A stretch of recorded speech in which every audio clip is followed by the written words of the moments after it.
I am Gary Parrish. Welcome back. CBS Sports Eye on College Basketball Podcast, where we sometimes discuss camel fighting, dodo birds, and leaky black. Matt Norlander is here with me. If you're watching on YouTube, be Brandon Davis. Smash that like button. And if you're one of us, let the world know in the chat and in the comments. And if you haven't yet already subscribed to the CBS Sports Eye on College Basketball Podcast, please do that wherever you subscribe to podcasts, including Apple and Spotify. Let's get into it. I want to start with Purdue, the team that returned to the top of the AP poll earlier in the week. The Boilermakers are down in the Bahamas. They're playing in something called the Baha Mar Championship. And last night, they beat Memphis 80-71, but we're actually down 3 points with 7 minutes remaining. Norlander, any concerns about Purdue looking less than sharp against a Memphis team that is now 1-3? Or is it more like, hey, shut up, Baldy. Purdue is undefeated and just won at Alabama last week, in case you forgot. Everything's fine. Where do you land on this very important conversation on this Friday? It's Paradise Penny. Ain't no thing. You go to a beautiful locale. Yeah. Penny Hardaway throws on a pair of shorts. His team's going to be competitive. That's how this goes. I saw it a year ago in Maui, Memphis, upsetting UConn. I mean, I think the win here is that Matt Painter didn't collapse to the floor and get himself ejected. You know, I think that's a huge win. And the chat's already at it because apparently the ref show was on full display in this game, and Purdue fans were apoplectic. There actually were. Game was obviously on CBS Sports Network. We've got some awesome stuff coming later today on CBS Sports Network that we'll get to on the show. Shouts to the director of yesterday's Purdue-Memphis game at our network, because some of the fan shots were absolutely hilarious. So I know Purdue fans were a bit ticked off at the whistle. Whatever. You won by 9. It was this is funny to me. So Purdue fans were mad. Memphis fans were popping me with like, hey, GP, what year did these announcers graduate from Purdue? So, like, I guess everybody was just mad. It should be clear this is one of those games where it is on CBS Sports Network, but it is produced by an outside entity. Like, those are not our directors. They're not our producers. Okay. They're not our announcers. They just throw it to us pregame, halftime, postgame, that kind of stuff. But I thought they did a great job. I had no complaints. But it's interesting to hear that Purdue fans were mad and Memphis fans were mad. Maybe we just live in a world in 2000 where people are just mad all the time. I think that's closer to the truth. Folks are just upset. I think you're picking up on something there, unquestionably. The game, listen, I will credit Memphis for showing up, ready to battle, taking Purdue out of its element just a bit. I mean, Braden Smith, I said it on HQ, he probably had a B- game for him. Didn't shoot well, 2 of 14, did dish 11 dimes, had a couple of steals, did have 4 fouls, but CJ Cox was a pretty big factor in this game. And then Fletcher Laurier showed up and hit some big shots, including a couple threes in the second half that gave Purdue a little bit of a cushion. I thought the game really, pivoted in Purdue's direction once you had the Oscar Clough, Aaron Bradshaw interaction, in which, I mean, I guess Clough gave him a little of a forearm, nothing crazy. And then Bradshaw goes to the deck. It seemed like there might have been a little bit of exaggeration on Bradshaw's behalf, but then he gets up, points a finger in his face. We don't have a brouhaha, thankfully. But then Bradshaw goes to the bench, and Memphis was taken out of the game at that point. Purdue scurries away with an 80-71 win. Tigers are going to have to pick up some wins. They got another opportunity today. We'll get to that in just a little while. But you had the game kind of there for the taking. And I don't know, if the Bradshaw thing really was, if it just, switched the energy in the building or not. But it was a toss-up up until that moment. And then Purdue, really good team, really good coach, really good players, tend to know how to win these kind of games. And that's exactly what happened in the Bahamas. Yeah, like with Aaron Bradshaw, he is one of Memphis's most talented players, even if he's not necessarily one of Memphis's best. And you just can't do that. You just can't do that. It's a technical foul that leads to points, so that's a problem. But it's also a technical foul that removes you from the game. It's also a problem. And this isn't a unique thought, but that moment, everything about that is precisely the reason he's playing in the American Conference now, as opposed to the NBA. He was a 5-star prospect coming out of high school, and the physical stuff, like, just look at him, it's all there. Like, he looks like somebody who should be making millions of dollars playing basketball in the NBA. And instead, he's in his junior year of college at Memphis, has been wildly disappointing so far. And it's his third school in 3 years because he tried to go to Kentucky. That didn't go well. Tried to go to Ohio State. That didn't go well. And so far at Memphis, things aren't going well. And at some point, if everywhere you go, things aren't going well for you, then maybe that's a look in the mirror type of situation. I don't know that that's actually where the game flipped, though, if I'm being honest, because Memphis was back in the lead after that. The Tigers were actually up 3 points with like roughly 7 minutes to play. And just as soon as they take that lead, Purdue counters with a 15-2 run. And at that point, it's game over. And I know that Matt wasn't pleased with the way they played last night. He expressed that. They kind of got caught in a game that they're not used to playing. These are his words, not mine. But he said it felt a little bit like a pickup game, which as a Memphis alum and longtime Memphis fan, I can't tell you how many times over the years I've had to hear that from opposing coaches. Everybody always thinks they're in a pickup game against Memphis. At some point, I hope it's different, but perhaps it'll never be. But that's my whole life. Like, I felt like we were in a pickup game. I've heard that my whole life about Memphis basketball teams. So I know Matt wasn't pleased with the way his team played, but I thought, hey, you're in a game with maybe not a great team, but they've got some real high major players over there, guys who have played in the Big 10 and the Big 12. And you got a really unusually not so great performance from Braden Smith. He was 2 of 14 from the field. And yet you were still able to grab the game when you needed to grab the game, pull away from them, and set up a top 15 matchup on CBS Sports Network tonight. I don't think Purdue played well. That wasn't even close to their A game, but I did like that they're so deep and versatile and they can get it from a lot of different places that even if Braden Smith is off, well, you've got another 4-year starter right beside him who can knock down shots in the second half, and that's what Fletcher Lawyer did. I thought encouraging performance, even if it wasn't a good one from Purdue. I agree. Memphis has 3 losses in its first 4 games now for the first time since 2000, 2001. So you are now into the pre-Calipari era. You're into the Gary Parrish beat writer era, 2000, 2001. Were you on the beat there for the commercial appeal, or does that even predate you by a season? I was still in that time breaking nationally unprecedented recruiting scandals back then. That would have been that era. 2000, 2001. Okay. But shortly after that, yes, I was promoted to the Memphis basketball beat. My first full-time season as the Memphis beat writer was 2002, 2003. It aligns with the Rodney Carney 4 years. My first game on the beat, Memphis defeats Syracuse and Carmelo Anthony. Syracuse goes on to win the national championship. We have talked about that. In 2000, 2001, Memphis, if you're curious, finished 20-15, was in Conference USA, a much better Conference USA. No, I guess that is, how about that? That is the Cal. That was Cal's first season. I thought he was 01-02. That is Calipari. They lost to Temple, Stanford, and Utah in the first 3 of the first. Because that, like, I remember this vividly. Cal wanted his first game at Memphis to be like a show.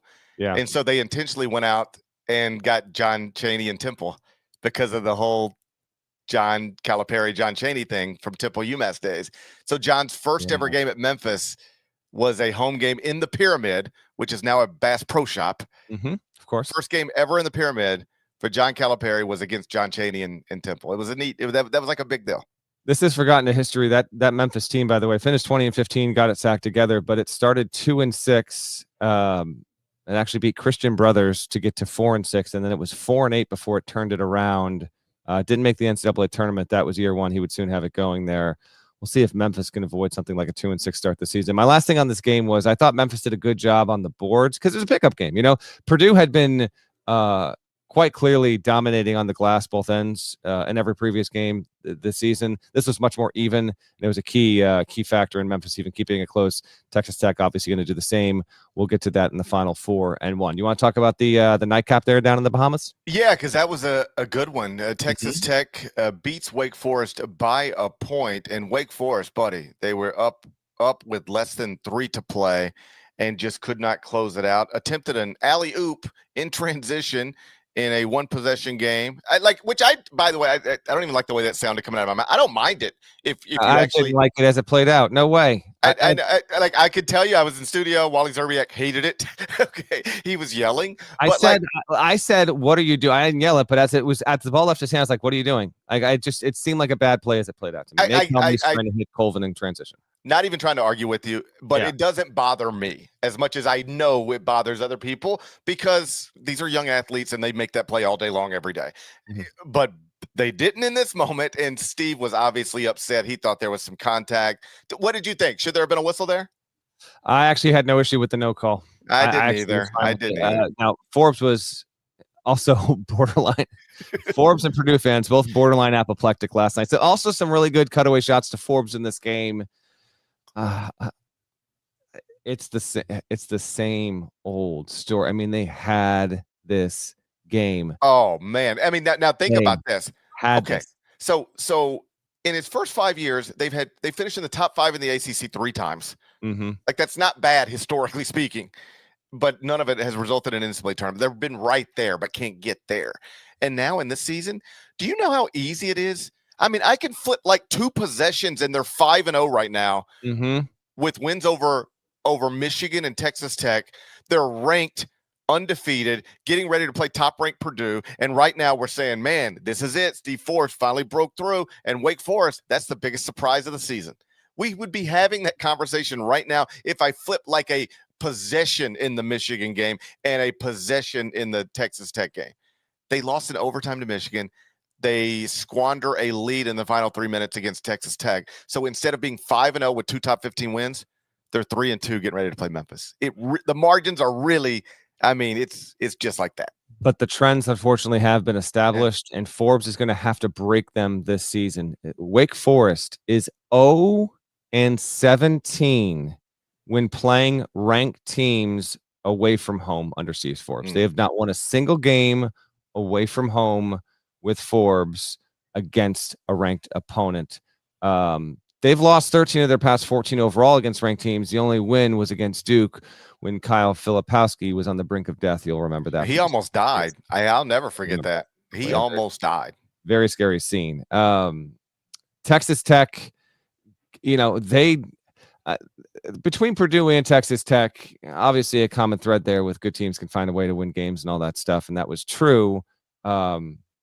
Toppin played well. Christian Anderson showed well for himself, but they didn't have a really good all-around team performance. Like Lawan Watts was really kind of up and down. I will say that Juke Harris for Wake Forest really did have a standout performance, the kind that made me say, okay, maybe his impact here is going to be bigger than I thought it was going to be for this team. He had 26 points, 10 rebounds, a pair of steals, only 1 foul. He was pretty good. Miles Colvin had 19 off the bench. As a function of this result, we don't get Miles Colvin revenge game against his former team, Purdue, because of this. But yeah, I mean, Wake was close. They had it. Grant McCaslin even said immediately in the postgame interview, we can't play like this against Purdue tomorrow. He's absolutely correct. If they do that tonight, big time game on CBS Sports Network, Texas Tech will lose. But again, we'll preview that game and get a little more into it in the final 4-1. Some good balance between Anderson, Tyree Bryan, Toppin in this one. We'll see how they can handle the 24-hour turnaround here. But Texas Tech wins, and as a result, dodges a second loss against a power conference team. They, of course, played a really good game, but got beat by 4 last week against Illinois. So you noted Juke Harris. I mentioned that there's a scenario where you just flip a couple of possessions and Wake Forest is undefeated and being called the breakout team in the country. Even with these losses, you can reasonably say Juke Harris is among the breakout players in this country. He averaged like 6 points per game last season. Started one time. He only had 3 points in the first half last night, and then he really got going in the second half. He's above 20 points per game on the season. He has been excellent. I saw the same post-game interview you did where Grant was like, we can't play like this tomorrow. Mm-hmm. And I think it's interesting. The 2 better teams won both games down in the Bahamas, and both coaches, I didn't hear Matt say this as clearly as I heard Grant say it, but I guarantee you he would. Like, neither coach thinks their team can play the way they played yesterday and win today. Neither coach thinks that. So it'll be an interesting game. Only top 15 matchup on the schedule this weekend. It's kind of a light weekend. We'll get to this, I think, because everybody's getting ready to go to Las Vegas. Yeah, that's part of it. So nobody played this weekend, or not as many teams as otherwise would play this weekend. But this is the only top 15 matchup on the schedule, and you get the reigning Big Ten Player of the Year on one side, the reigning Big 12 Player of the Year on the other side. It will be terrific. We'll get picks in the Final Four and One, presented by FanDuel Sportsbook. Make every moment more. Yeah, we got more to get to first before that. Yeah, before we look ahead, let's look back. Fun game Wednesday night, Gamble Pavilion. Arizona upset UConn. Norlander was in attendance. I'm going to ask him about it next. First, let's get a word from our partners. When you need your sports news all the time, we've got breaking news to bring to you. CBS Sports HQ gives you a snapshot of all the sports that matter to you. When you need your sports in a snap, find it on CBS Sports HQ. Streaming free anywhere you are. I have no idea if it's true or not. I verify nothing. But in the chat, I see somebody type, Juke went to my high school. Great kid. I just like reading stuff. I just like hearing stuff like that. I just like hearing people say, hey, I kind of know that guy, and that's a good guy. So I hope that's true. Hey, final score: Arizona 71, UConn 67. It was an electric scene inside Gamble. I watched the whole thing on my phone. You were there. Tell me about it. Why on the phone? I was having a nice dinner. Gotcha. Okay. It was just perfect. It's like Joe Flacco. Joe Flacco went. I don't know if it's viral, but it was a clip that got played around. He was like, I used to look at people having dinners by themselves. I was like, what's going on with that guy? And you realize that guy's actually having the time of his life. He said, I came to realize that dude was in heaven. Yeah, That's right. And I can tell you, as someone who does table for one all the time, I love it. I feel awkward in so many situations in my life, but never in a restaurant by myself. I'm the most comfortable in a restaurant by myself. So I got here to New York. I took a nice shower, and I said, I'm doing table for one. I'm going to have a nice dinner tonight. And I said, one AirPod in. I don't know if this is appropriate to be sitting in a restaurant like this. I might have been violating all sorts of social rules, but I was having a blast. One AirPod in, game on the phone, beautiful meal. It was like the best Wednesday I've had in a long time. Happy to hear it. I was up on the upper level in the press seating of Gamble Pavilion. So I probably had a better view than you did. You did, yes. That's not a complaint. Just how they used to, until 4 years ago. The press seating at Gamble was right there on the court. You know how these things go. You can sell season tickets for $30K a year. You can sell, I don't even know, close to 100 of them. They're going to do that. So they had to bump the press up there. In Hartford, still you're still on one of the baselines, and it's a pretty good view there. So wonderful game. Arizona wins. I didn't even. I show up to Gamble and am told Terrace Reed's going to be out. I'm like, really? He's out? Yeah, ankle. End of the BYU game. I was like, well, that changes things. And when I heard the news, I was like, well, between Krivas and Pete, like they're gonna have a real shot at taking this game here. But we'll see how it goes. Gamble at its best, in my opinion, is every arena at its best at the high major level. Almost everyone is obviously very, very good. But at its best versus every other arena at its best, I think it's top 5 in the country because it's I love the build of the place. You can fit enough people that it still feels intimate. It's just everything about it. So I knew that the building would be ready. $2 Miller Lite night. It was ready. The lines were indeed biblical. And credit to Tommy Lloyd, Arizona, hopping on a bird, getting there and getting this win. Plenty to get to about the actual game, but just a few notes and stats here. Arizona. I was curious when they were leading in the game. I sent a note over to our research team who was able to dig this up. So credit for them for a weird ask for me. But I had to know. I was like, if Arizona wins this game, this is going to be their 3rd win against a top 15 team in the first 5 games, and none of those games are at home. Have we even seen this once in the past 25, 30 years? Turns out we had seen it twice. The Gonzaga team from 2020, 2021 that Tommy Lloyd was an assistant on did it in the COVID season. And then Arizona in 01-02, which just an absurd start to the season. Teams do not schedule like that anymore. Also did it Those are specifically 3 of your first 5 victories are high majors away from home. The 96-97 Arizona team actually did it as well, but one of those games were at home.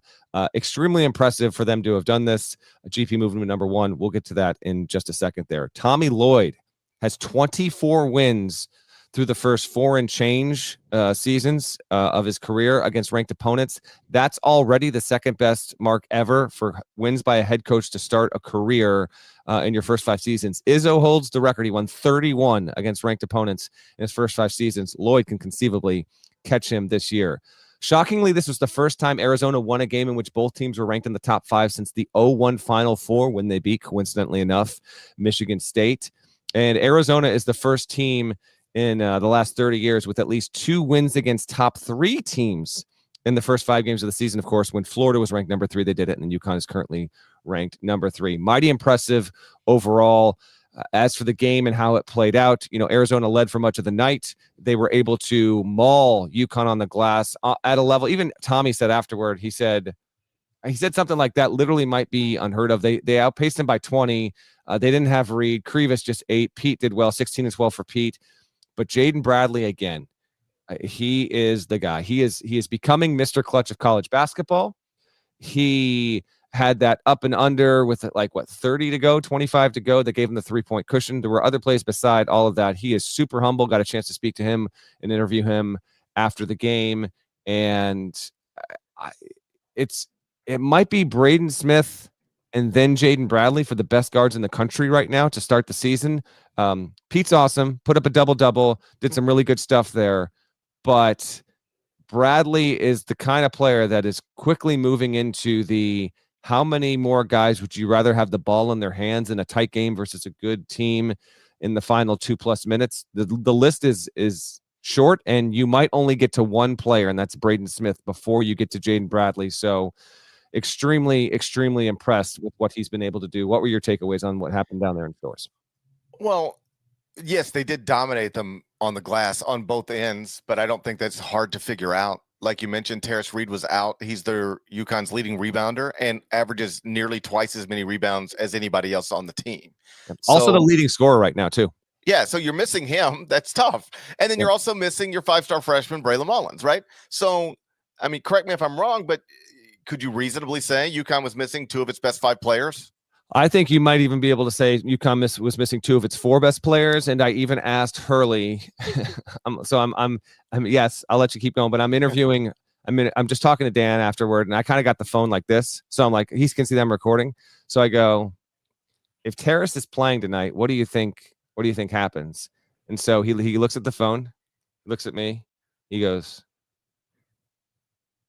It just goes one of those looks. He was actually in very good spirits. Sure. He had the moment where he tore up the paper. Yeah. Tom Memoria, a great writer who's covered UConn forever. But it was I just wanted to see what he was going to say. And instead he gave me a very comical classic Dan kind of look there. Not having Reed was a huge factor. I happen to believe that if Reed was playing in the game, UConn probably would have found a way to narrowly get a win. But I do want to acknowledge that Arizona did control this for much of the night. So it's entirely feasible that wouldn't have happened. To get the win, as I wrote, you never have to apologize or complain. If you go on the road against a high major opponent and get a win, you don't have to apologize for that. But we can acknowledge that UConn was obviously shorthanded. I agree with every bit of that. And it's funny to hear you say that Dan had that sort of interaction with you, because I guess I went on HQ yesterday morning, and the clips that were making the rounds were like he seemed upset, like really like he was taking it hard. And I'm sure that's true, because he takes everything hard. Like that he's an emotional guy, and he lives and dies with it. And that is a part of what makes him one of the best, if not the best, college basketball coaches working today. So, like, I was asked about it, and I just sort of said exactly what I just said. But it is interesting to hear that he was okay. Like I think he should be okay. He's got one of the best teams in the country. Yep. He's got one of the best teams in the country, shorthanded.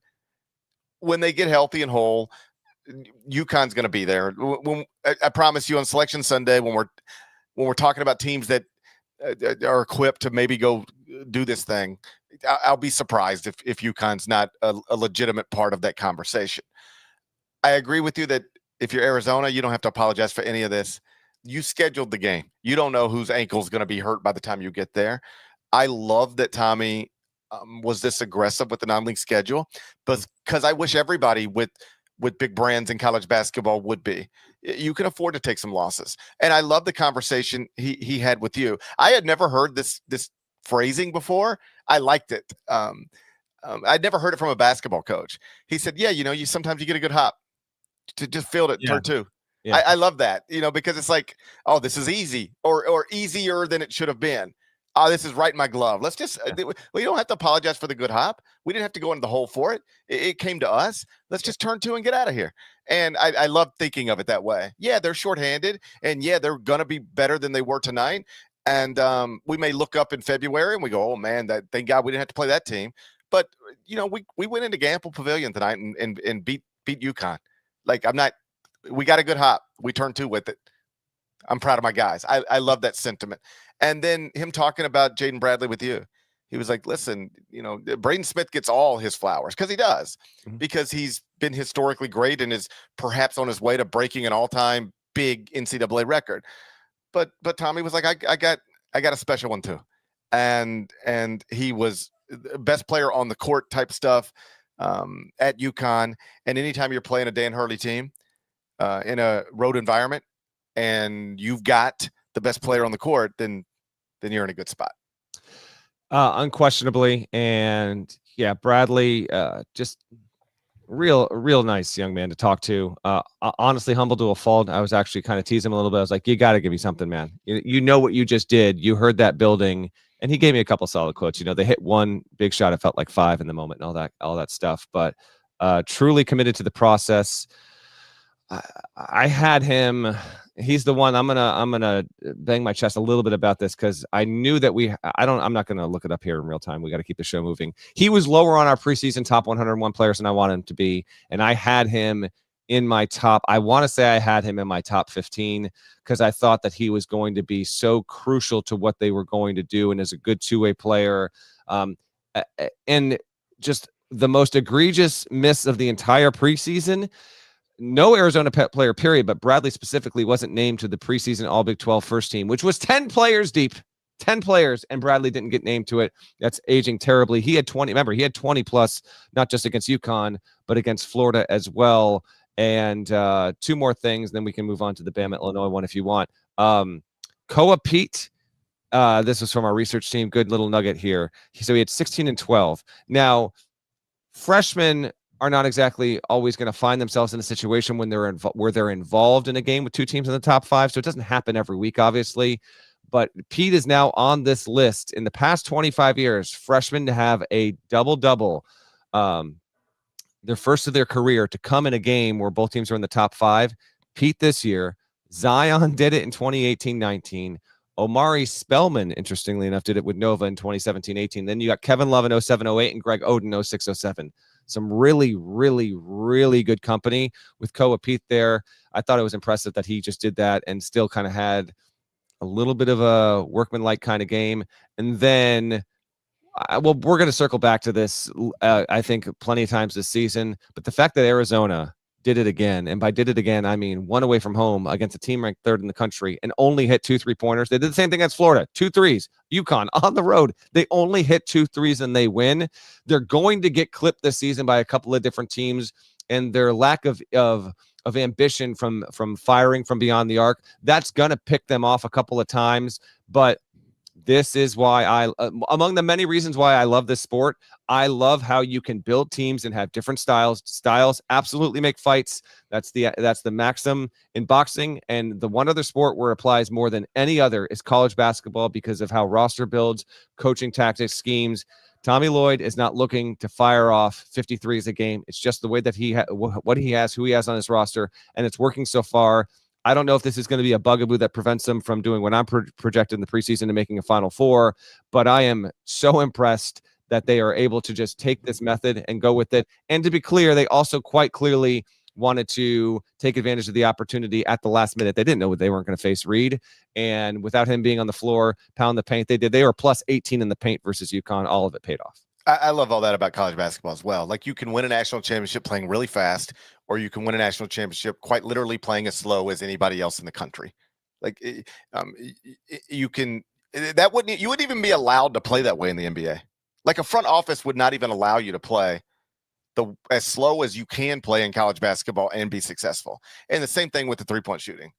Like you would not even be allowed to play the way Arizona plays college basketball in the NBA. It just would not be allowed. Like they would tell the coach, you can't keep doing this. And if he tried to, they would fire him.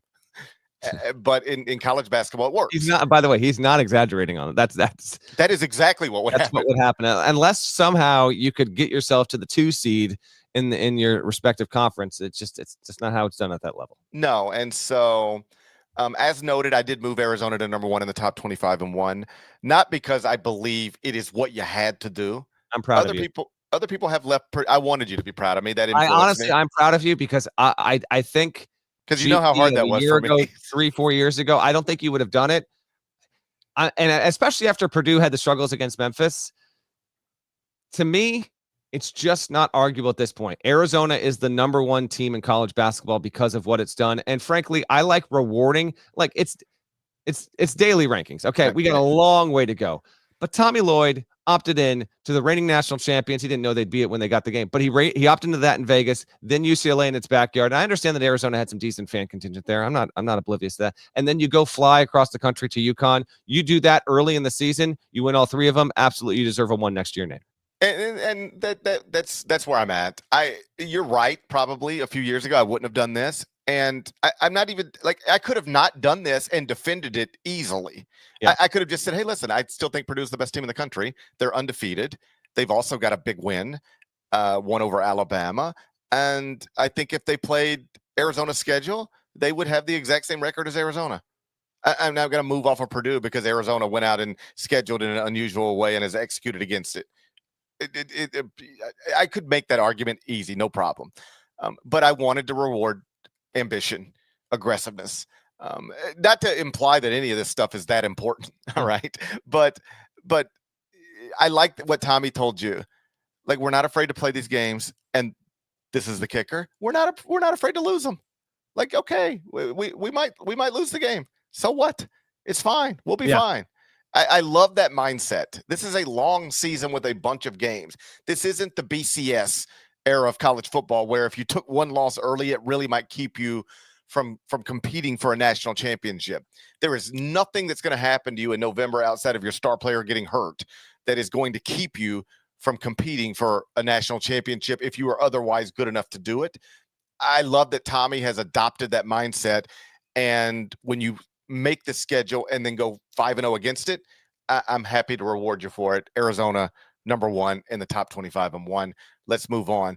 Elsewhere in the sport, past couple of days, couple of other interesting results. Alabama 90, Illinois 86. Labaron Philon, who's been great, he had 24 points, knocked down a dagger 3 with like 75 seconds left, took a 3-point game, turned it into a 6-point game in Illinois. After that, never got closer than 2 again. Yeah, so I missed all of the first half here, as you would obviously expect. I was there getting interviews and starting to write, and then did try and peek in here as I was doing the file and made sure I watched the end of the game. And as a result, just had a late trip back on Wednesday night, but no regrets.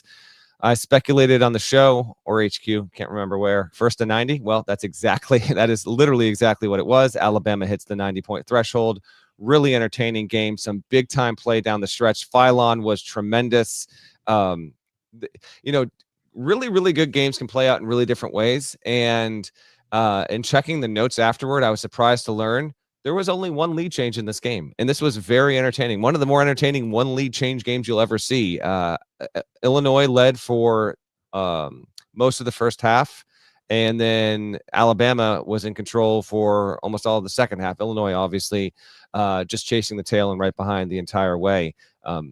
Philon, if they get that Philon 4 out of every 5 games, and the defense can be average to above average, then Alabama quite clearly will be a threat. If not, will be the team that wins the SEC. Philon had 13 points in the final 5 minutes of this one, including some big time buckets. 19 of his 24 came in the second half. Overall, just just a ton of fun watching this game. And it was a fun watch in general, but I couldn't help but and Alabama does home and homes all the time. This is not Nate schedules just as ridiculously as Dan Hurley, as Tommy Lloyd, and some others there. But I was watching, I was like, this looks weird. The Bulls logos are on the floor. If they were doing this in a home and home, it'd be even more insane. But whatever, I'm not gonna get nitpicky over that. Illinois missed 8 free throws in the second half. Obviously, that was a big bugaboo. Andrei Stojakovic had his best game maybe of his career, considering opponent involved. He was 26 points, 11 of 16 from the field, had a pretty nasty dunk in the first half. And then even Kylan Boswell stepped up big. See some good signs for both teams. One team's got to win, one team's got to lose, but Boswell had 20 of his 22 in the second half.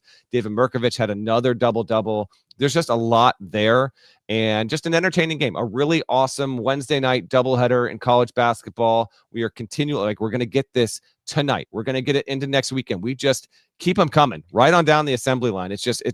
We talked about it in the preseason and a couple of our preview shows, but I told you, November is going to be loaded. I understand when that stuff is just off in the distance, it's kind of hard to take it in. But now that we're here and we're living in it on a week-by-week basis, I mean, this is so wonderful to get just one good game after another, after another, after another.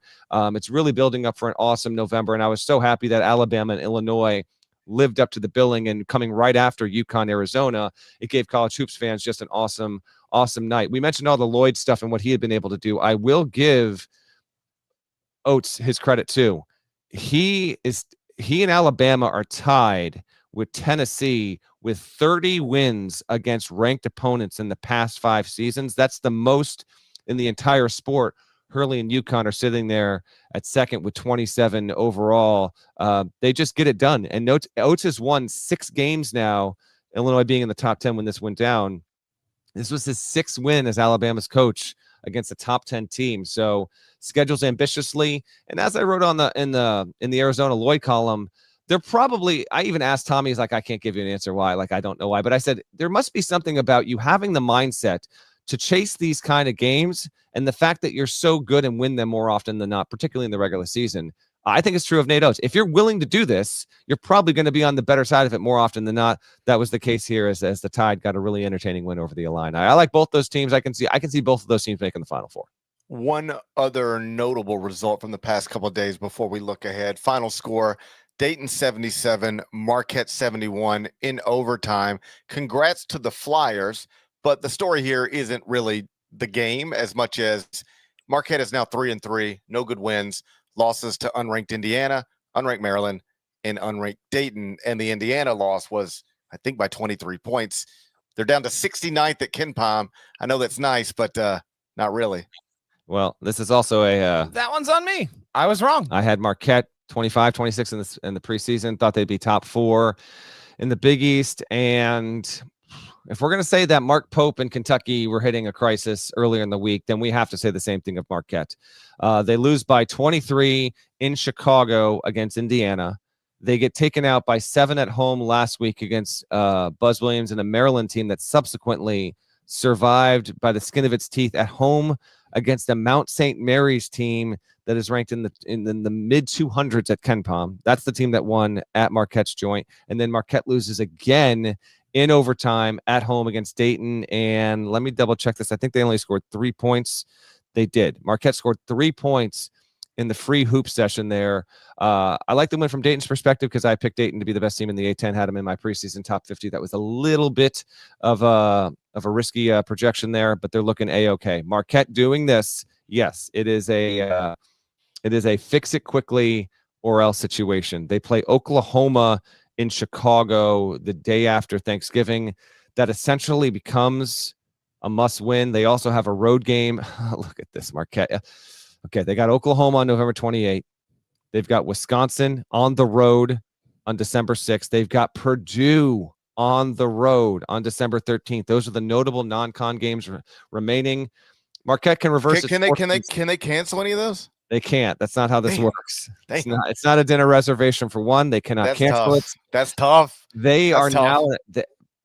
Marquette will need to win 2 of those 3 games that I just mentioned to feel halfway healthy about its at-large prospects. Even a 1-2, let's say they beat Oklahoma, understandably lose against Wisconsin and Purdue. You only have one notable non-con win, and then you're going to need to do damage in a Big East that has not been killing it in the non-con. So yes, it is a big issue, and Shaka Smart quite clearly and proudly decided to take this approach with not utilizing the portal, despite the fact that Tyler Kolek got in the portal, Omax Prosper got in the portal. We'll see if he changes the way he operates once we get to the spring of 26, but that is mighty notable. What are your, I mean, like we talked about. What's your takeaway here? Yeah, we've talked about this over the years, like as Shaka's sort of committed to this approach, and he's not a rigid guy, I don't think. You just said we'll see how he'll adjust. This is when this happens to you, you adjust. But I think every time I was asked this question, what do you think about Shaka's approach? To the transfer portal and saying we don't need to do it that way. And my answer was always, I'm not going to argue with Shaka Smart about how to run a basketball program. All right. He's clearly, I've never done it and he does it well. So I'm going to assume he knows more about it than I do. I'm not so arrogant as to think I know more about running a basketball program than somebody who has done it well at multiple schools. But on this specific thing, I think the thing I consistently said was, it's a fine strategy as long as it works, but eventually it won't. It'll get to you. You're going to get caught doing it this way. And now Chase Ross is your leading scorer after being your fourth leading scorer last season. And what we're finding out is that you're probably a better basketball team when he's your fourth leading scorer as opposed to your leading scorer. And I don't mean that exactly the way it sounded, but I think you get the point.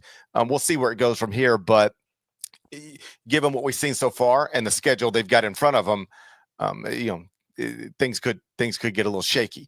On the other side of it, Dayton is 4-1. Lone loss is to Cincinnati. They're up to 65th at KenPom. By the way, the best A10 team according to KenPom right now is George Washington, 5-0 GW. Yep. Shouts to Chris Caputo. So A10 got 4 teams in the top 65 at KenPom right now.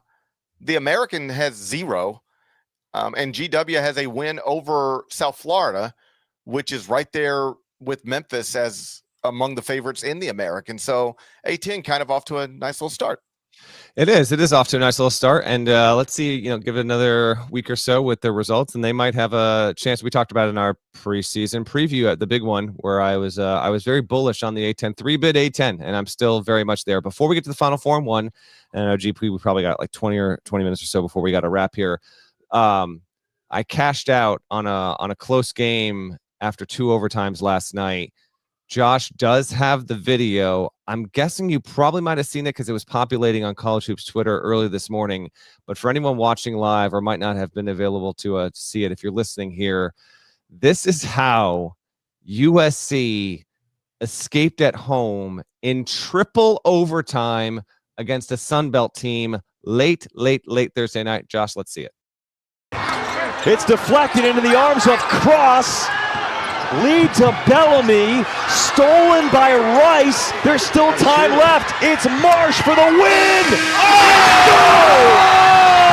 God!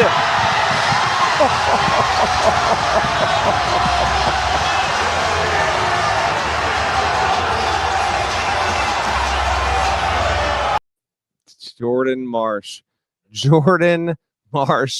just an insane shot. I think we've got a photo that the USC team tweeted out of the shot when it left his hands. This, if you're just listening, go find the video. Troy has the ball up 1 in triple over. Look at that angle. As they say, hang it in the Louvre. Hang it in the Louvre so it can get stolen. Yes. This is not a great sign for USC that you needed triple overtime. You needed 55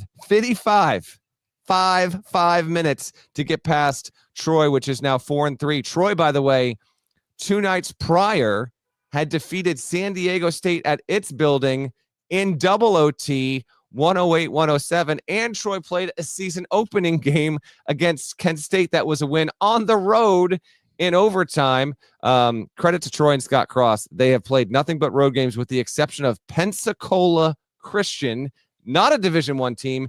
Everything else has been on the road. In all sincerity, like huge credit to a team that was just decimated, as you would expect, by the portal. They find a way. USC's heading off to Maui. They've got Boise State on Monday. That was an awesome scene. I definitely had regrets. It was 2 overtimes. I was exhausted. I needed to get to bed. I figured USC would take it and get it done. It did, but in that method, that way was just wild. Troy's going to be sick. They had the game. Turnover, miracle heave, 3-pointer. USC wins it at the buzzer. I love the pass. It was Kihei Clark-ish a little bit. It was a little. That's a great call. It was a little Kihei Clark. Yes. A little Kihei Clark-ish with the pass there. Obviously, that's a wonderful college basketball moment. I know you're nitpicking USC, trying to just barely get by a Sunbelt team, but you know what Tommy Lloyd would say? Sometimes you get a good hop. Turn 2. That was the most unexpected, unassisted triple play. That's what that was. It was an unassisted triple play. Sometimes you get those. That's exactly what it was. Well, except for the fact that Troy did a unintentionally assist. Okay, we're kind of up. USC's best player nearly died in a car accident in the offseason. All right, will you relax a little bit? Can we celebrate some stuff? We can. 4-0 Trojans getting it done. All right, that's what you should be saying, as opposed to the nitpicky stuff you've been trying to throw. You got USC winning. You got USC winning Maui. Then is that where we're at? Yeah, okay. Of course. They look like a. Yeah. What do I care? I mean, Maui. I forgot Maui was even happening, which is sad. That's harsh. Which is sad. That's a Sunday. That's we can get that on Sunday. Yeah, we're going to be sad on Sunday about Maui. All right, but right now look. USC to me looks like a team of destiny. It does not. I mean. You don't think that was destiny? You ain't been in your scripture and it shows. You have not been in your scripture and it shows. You stopped believing. Neither have you. Let's be very clear. You cannot be in your scripture and be one of us. Can we be clear about this? Oh, I think you can. No. You can't. I don't think you can have both. Oh, I think you can. You just gotta be able to compartmentalize a little bit. I think it's very important. You haven't been in your scripture because I'm almost sure the word compartmentalize or compartmentalization, that's not in the Bible. Do you know how much better the Bible would be if they put that word in there? Oh, the outs would be left and right. Yes, unquestionably. But I don't think you can be in your scripture and be one of us. How do you put all those words in the Bible and you can't get me one compartmentalize?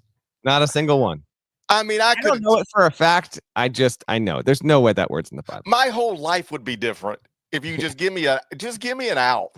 I'd be a little more. You ain't been in your scripture, and it shows. You stopped believing in general, and more specifically in USC. You got me. It's time for the Final 4 and 1, presented by FanDuel Sportsbook. Make every moment more. We'll do it next. Let's get one more word from our partners. Only CBS Sports can bring you big time during the heart of Saturday afternoons. It's big time. It's big time. It's big time. It's big time. On CBS and streaming on Paramount Plus. The Final 4-1 presented by FanDuel Sportsbook. Make every moment more. I'm still sick. Can't breathe. If you were wondering if I'm still sick, the answer is yes. If you're wondering if I'm still sick, the answer is yes. If the question is, GP, when you get in studio, do you have Dayquil sitting underneath the desk at all times? The answer is yes. Game 1, Friday, 4 p.m. Eastern, number 23 Wisconsin versus number 9 BYU inside the Secret Lives of Mormon Wives Center. Shouts to Taylor Frankie Paul. You don't know nothing about Taylor Frankie Paul. Keeping track at home. Parrish named the TD Garden AJ DeBanza Garden, and now the building that AJ DeBanza will play in more than any other in his quick college career doesn't get his name. That's right, but I didn't have the option of giving TD Garden to the Secret Lives of Mormon Wives. They're a Utah. That's a Utah-based deal. You don't know nothing about Taylor Frankie Paul, do you? Not even remotely. Oh, you should Google, man. Proudly, I don't. Oh, buddy, she's interesting. She lives an interesting life. You can watch this one on Peacock. BYU minus 4.5.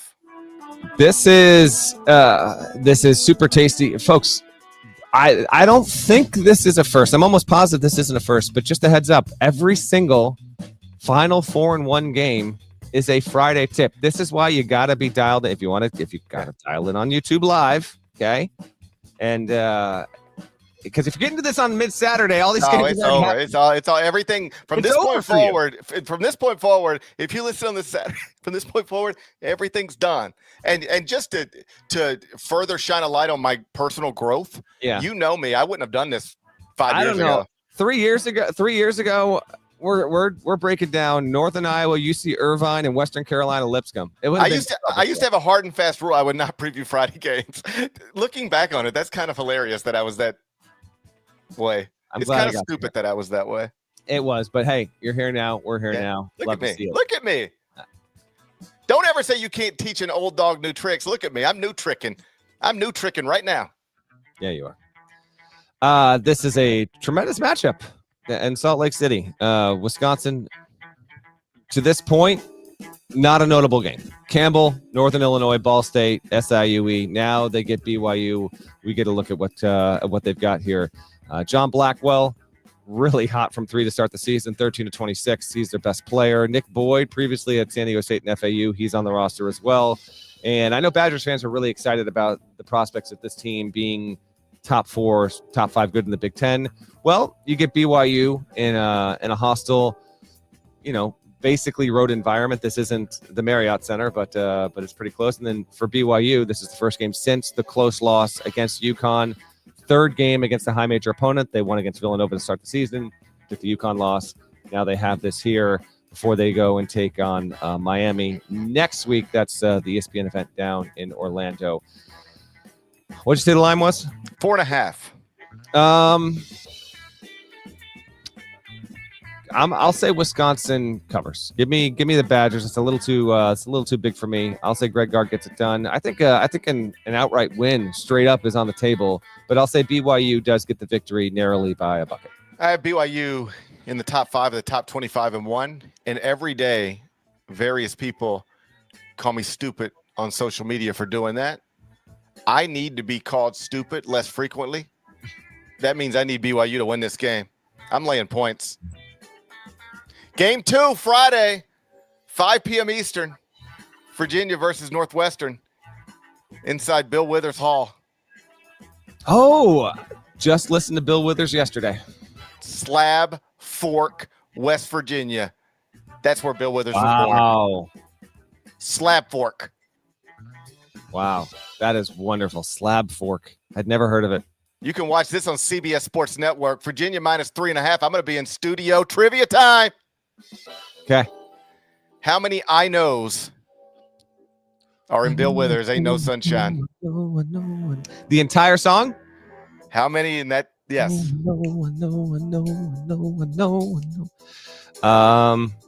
My son, my 7-year-old, just awesome. Loves music like his dad.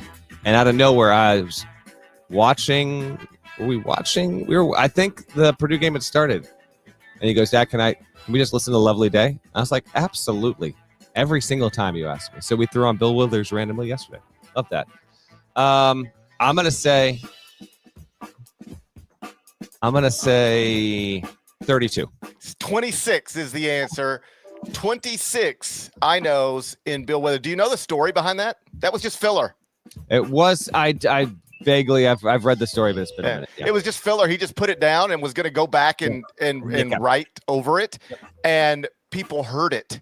And they were like, yo, man, I don't know that this makes any sense, but it sounds great. Yeah. Like, I don't know if it makes any sense, but you should not change that. You should just leave it. And that's how that came to be. Bill Withers, legend. I tell you what, Slab Fork is one of the better named towns I've ever heard of in my entire life. I regret that I'm not from Slab Fork. I have lots of regrets in my life. You live long enough, have enough fun, you're gonna have some regrets. All right, but one of them near the top of the list. Why was I not born in Slab Fork? I went to the Wikipedia page. Notable people: Billy Arnold, professional boxer; Earl Francis, Major League Baseball pitcher. Never heard of him. Joe Goddard, Major League Baseball pitcher. Also never heard of him. Doris Payne, noted jewel thief. Okay. And then Bill Withers, Slab Fork, West Virginia, man. Incredible. What game are we talking about? Yeah, I can't remember. Let me scroll back up here. It looks like it's Virginia Northwestern. Yeah, Virginia Northwestern. Folks, tournament season is here. Like, feast week, I guess, for all intents and purposes, gets going next week, but we're already here. We got Greenbrier. It's apparently a beautiful spot. And it looks amazing. Like, I said this last year, I had never thought about vacationing in West Virginia, but I saw those commercials and I was like, shit, I should just take my family to West Virginia. I don't know why we keep going to the Bahamas. West Virginia looks amazing. So, yes, feast week is here. Evidence being that right now I'm talking to you, it is 10:42 a.m. Eastern. Do you understand? I will be in front of a camera talking about basketball till midnight. From this point forward, it's just me talking all day long. I'm aware. By the way, you took some liberties here. I just did the old Google map. Hour 26 from Greenbrier to Slab Fork. I think that's outside the radius. But well, try to find somebody from Greenbrier. Don't think I didn't put the work in. It's just that's hard to do. I'm looking at some surrounding spots though. We got Trout. Well, Greenwood, Crawley, Williamsburg, Rennick.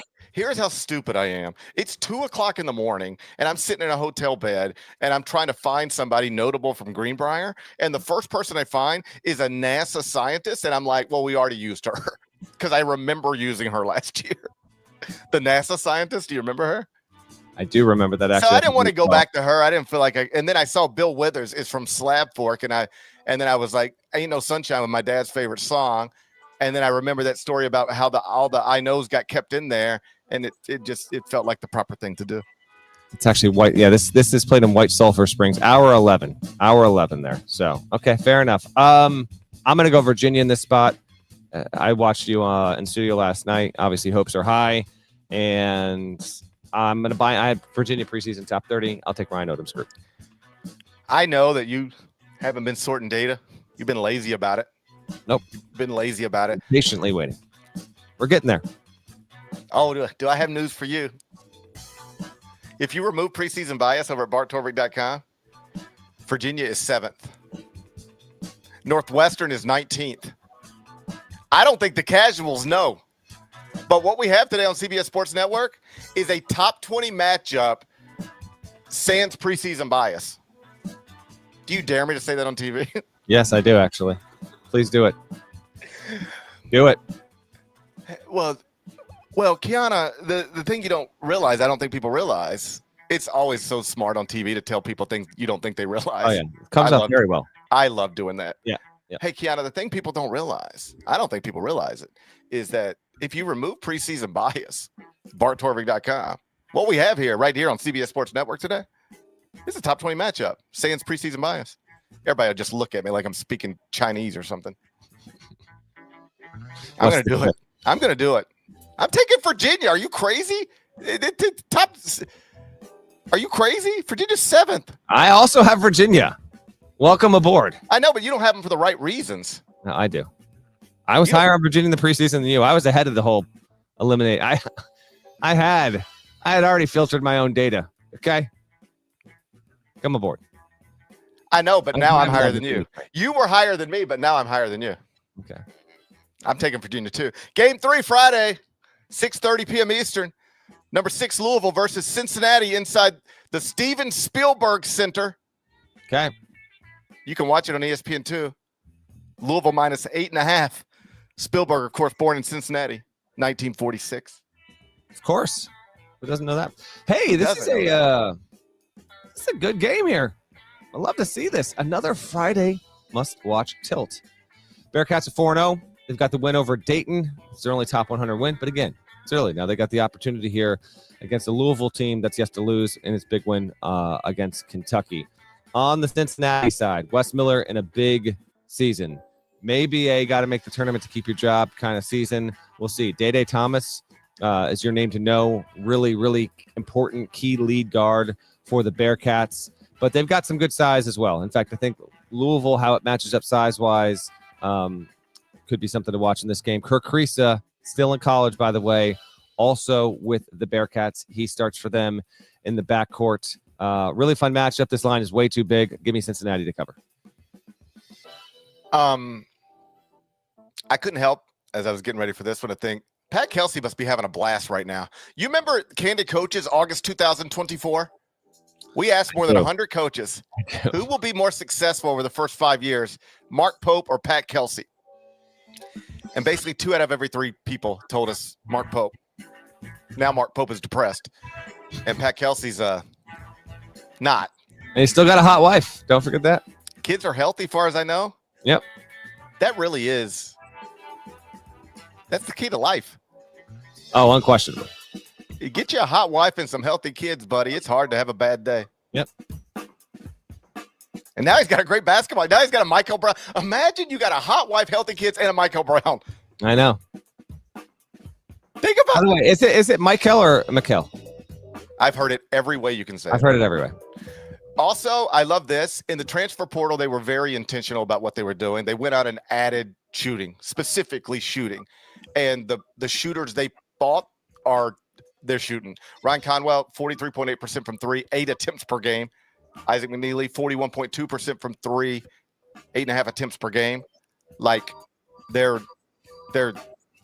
this is going exactly the way it was supposed to go. Designed well and now executing well. I love this Louisville team.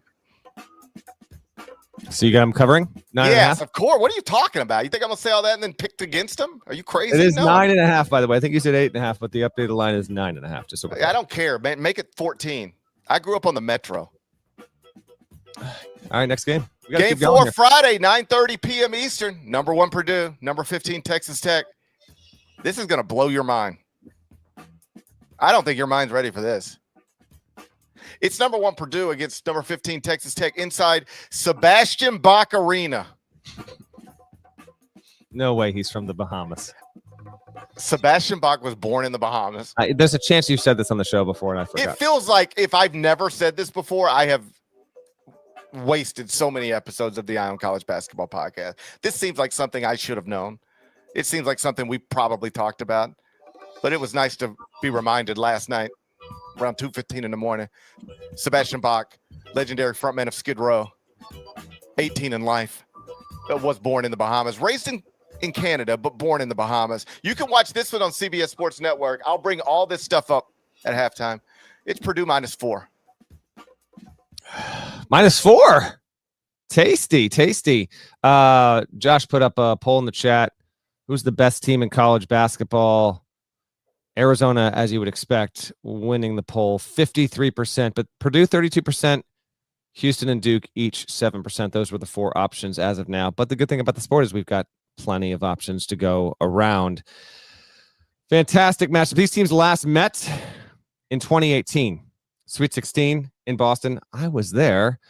Texas Tech won that en route to Purdue was 2 seed. Texas Tech was 3 seed. I guess was that 2018 or was that 2019? It was 2019 because then Texas Tech made the Final Four that year. These coaches have met in the tournament. Grant McCaslin was the coach of North Texas in 2021 when they were a 13 seed and they beat the 4th seeded Purdue Boilermakers.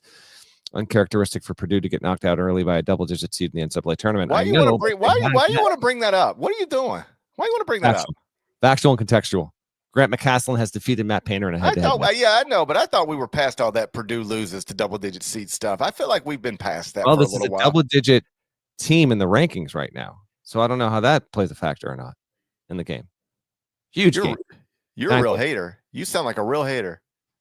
Well, you know, the prism in which you view the world gets extremely warped once you are anywhere between 38 and 54% Boilermaker. So you're not seeing clearly. That's the problem. I accept that. There could be some truth to that. I accept that. Exactly. In addition to Smith and Toppin, 2 preseason first-team All-Americans, this is amazing because we get Braden Smith versus Christian Anderson, point guard battle head-to-head, and then you get Toppin versus Trey Kaufman-Renn, frontman battle head-to-head. Really, like, these could be 4 of the 20-ish best players in college basketball. Anderson is a good player. In fact, let me bring up his his stats here, what he had, because both Smith and Anderson heading into yesterday's games were in rarefied air. Yeah, Anderson right now, 18.8 points, 8.8 assists, 4.0 rebounds per game. Stat monster. Anderson and Braden Smith We're 2 of just 3 players in the country averaging at least 17 points and 8 dimes this season. Just an awesome, tremendous matchup on CBS Sports Network on Friday. Tell your significant other, cancel all the plans. We're dialed in to Boilers and Red Raiders. I will. It's actually a tough game. I really, really, really want this to be like a one-possession game, but something tells me one of these teams will squeak away. I'll go Purdue. I'll say Purdue wins, and against Grant McCaslin's wants and desires, they can't quite recover all the way, and Purdue wins it with a little bit of breathing room, but still a pretty entertaining game over 40 minutes. As you know, I'm still good percentage Boilermaker. I haven't shed all my Boilermaker. I'm still good percentage Boilermaker. I can't drop Purdue from number 1 in the top 25 and 1 on a Thursday and then pick against them on a Friday and still maintain what I consider to be a good amount of Boilermaker inside of me. So I'm laying points, Purdue -4, Youth Gone Wild. Okay. We're getting up against the GP. You got to be live in like six minutes. Yeah, right? so like let's do game 5 and then say who you think's going to win it. And I'll say who I think's going to win it, and then we got to get going. Okay, then we can do that. There's some more stuff on CBS Sports Network. Butler, South Carolina, West Virginia. That's on at 2 Eastern. West Virginia, Clemson, 6:30 on ESPNU. Wake Forest, Memphis, also on CBS Sports Network. But those aren't the N1s. The N1 is Friday, 9:30 Eastern on Peacock. Charlie Parker Court, by the way, Kansas City. Charlie Parker native. Shouts to Bird. It's 5-0 Nebraska against 5-0 K-State. And K-State is coming off a game in which PJ Haggerty last night in Kansas City had 37 points, 8 boards, 7 assists, 2 steals in a 98-77 win over Mississippi State. I don't know why PJ Memphis traded him for Doug McDaniel. That That was a bad trade. The PJ Haggerty Doug McDaniel trade is not working out well for me. I tell you what, if Kansas State wins this and beats Nebraska, and Memphis can't beat Wake Forest, the Haggerty thing is going to look even worse, and it didn't look good to begin with. Who you got in the game? The line is, what's the line here? I put it in the doc. Josh, what do we got for the line? Toss me a solid here. 1.5. 1.5. Nebraska 1.5. I didn't know if it was 2.5 or 1.5. Nebraska undefeated, Kansas State undefeated, Huskers favored by 1.5. So we're doing this in Kansas City. We're doing it where we were at for Big 12 Media Day. You telling me Jerome Tang's an underdog in Kansas City with PJ Haggerty? I'm telling you that. That's outrageous. I can't live like that. This is not Pinnacle Bank. You know how I feel about that, right?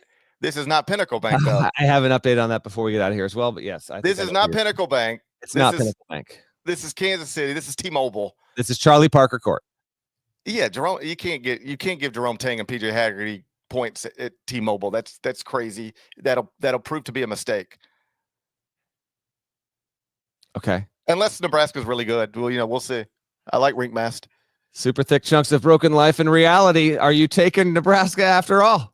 No. Okay. What are you doing? Jerome Tang's probably listening to this right now. Yeah, there's a non, I don't think this is the case, but there is a non-zero chance Jerome Tang will listen to this show before K-State plays. Yeah, and so Tang, listen, we saw Tang out at dinner. We see how comfortable he is in Kansas City. Yes. He's got a certain level of comfort in Kansas City. Yeah. He's got PJ Haggerty. He does. And yeah, we're taking our 1.5 points. We're feeling good about it. We sprinkle a little bit on that money line too, if you don't mind. Okay, you go ahead and you sprinkle. This is a really, really quality game. I need to make a correction for the record. We atone for our mistakes on this show as often as possible. I had mentioned on the Sunday show that I had seen or heard that they might be putting up a banner for winning the crown, and then Parrish got into a 3-minute diatribe about how ridiculous that is. Turns out that is not happening. It is not happening. We did have someone send us a graphic of you don't just walk into Pinnacle Bank. I got to get that to you eventually, but this isn't in Pinnacle Bank, so it's not urgent. But I did want to atone for that. So thankfully, they're not raising a banner at Pinnacle Bank for winning the crown. Cooler heads prevailed there. I will take Kansas State as well. Haggerty has been insane. Nebraska's good. Nebraska can win the game, but I will ride with the Wildcats here on folks. Loaded Friday slate. If you got to this is your lesson. If you got to this on Saturday or Sunday, shame. You got to be here for Friday. Get to it as soon as possible, particularly as we are in the midst of all these great November tournaments over the next week and a half. All right, let's get out of here. I'm gonna close this Zoom, open another Zoom, talk for another hour and a half or so, and then I'm gonna take a shower, put on a suit, go to studio, and talk for like another 12 hours. It's going to be a fun day over at CBS We'll be back Sports. on Sunday. I will be in Vegas for Players Era. Time to be determined. That's why you got to follow the show. Follow me and GP. Follow I on CBB to find out when we go live. Shouts to Devin Downey. Shouts to Chester, South Carolina. Shouts to Terry Teagle, legend, Huck, Larnell. Thank you guys once again for watching, listening to I College Basketball Podcast. If you're not subscribed, please go subscribe anywhere you subscribe to podcasts. Apple, Spotify. There's more of us than there are of them. That's got to be reflected. Can you believe it's my job to talk all day? Can you believe it's my job to talk all day? He can't do this. Just, we'll see you again on Sunday. And Larnell, we're going to talk to you on Sunday. Till then, take care. I got to go. Bye-bye. Bye-bye.